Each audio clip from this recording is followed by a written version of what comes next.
Good morning everybody. Today we are going to start with first chapter of history of 10th standard, that is the rise of nationalism in Europe. Now here important is the word nationalism. The term nationalism means when the people of one nation feel that we all belong to one nation and we all should live together. There should be feeling of brotherhood and there should be feeling of oneness, and they all should live in one nation. That means nationalism. But during 19th century and before that, there was no feeling of nationalism among the people of Europe. It was this because at that time in Europe, especially, there were big kingdoms, and in those kingdoms one monarch was ruling, but the people living in those kingdoms do not belong to same culture or same language, or they did not have any common identity. Now suppose if we take an example of an empire, in one part of the empire a different language speaking people were living, in the other part of the empire there were different culture followed, in the third part there were a different type of identity people were living.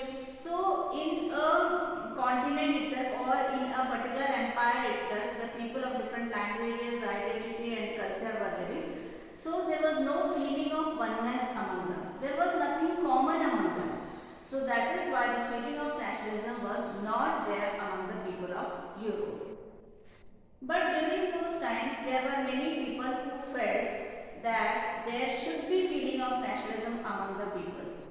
And for that, it is necessary that people living in one area should belong to same culture, same identity, same background, same language. So such type of vision was created by many people. We will study about all those people who try to unite these nations in the coming part of the chapter. Now this chapter in your textbook starts with the vision of a French artist. So as I just now told you, there were many people who visualized that there should be unity among the people, there should be oneness, there should be a nation, the feeling of nationalism should be there. So there were many artists also who felt the same thing. One such artist was Frederick Seurat, who was a French artist.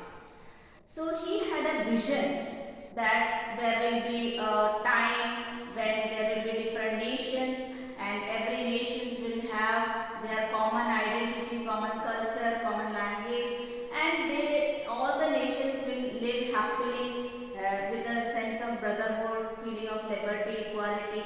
So that vision was drawn by him, and he had printed a figure. That means he had drawn 4 prints of his vision. So in the first print, he has drawn that there is a Statue of Liberty, and near that Statue of Liberty there are many nations, and all these nations are passing through the Statue of Liberty, and every nation has its own identity. So every nation's identity is shown either by the national costumes which they are wearing or by holding a national flag in their hand. This vision was drawn by Frederick Seurat in the year 1848. At that time, in reality, there were very less nations which were which were nation states or which were united. So other countries, he dreamed, he visualized that those countries will also become nation states and they will also have their same culture and identity. So when Frederick Seurat has drawn this figure, at that time already America and Switzerland were nation states. So he has drawn that America and Switzerland are passing through the Statue of Liberty, and after that the next nation will be France. So there will be France, and then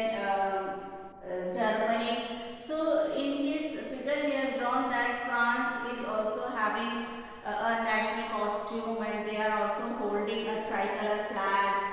And Germany will also have a national costume, and they are also holding a tricolor flag.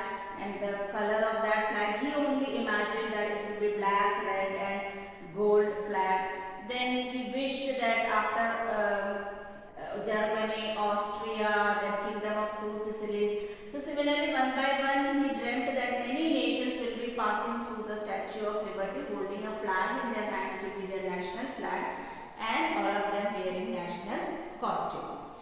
Now, in that figure, he has also drawn that there are shattered remains of monarchy. That means when he has drawn this figure, he wanted to visualize his dream of a democratic social republic. That means he do not want monarchy to continue.